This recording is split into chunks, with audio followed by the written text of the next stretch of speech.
Alacranes 4x4. ¿Comenzamos? Uno de los más populares y baratos de los vehículos de tracción a las 4 ruedas son los quad. Mitad motocicleta, estas potentes máquinas tienen motores de entre 300 y 600 centímetros cúbicos. Su peso ligero les permite subir casi sobre cualquier cosa. No tienen florituras, nada es agregado, son simplemente potencia y velocidad.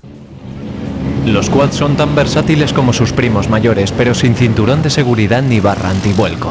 Son mucho más peligrosos. Creo que lo peor que me ha pasado es un vuelco de 180 grados en el que me rompí 3 costillas y me disloqué el codo y los nudillos. Para la mayor parte de los pilotos de quad, la atracción de esta máquina consiste en que te puede llevar a límites extremos.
Para la mayor parte de los pilotos de quad, la atracción de esta máquina consiste en que te puede llevar a límites extremos.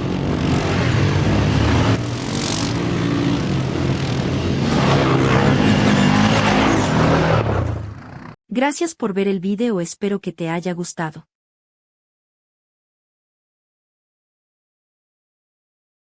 Gracias y no olvides suscribirte y dale me gusta.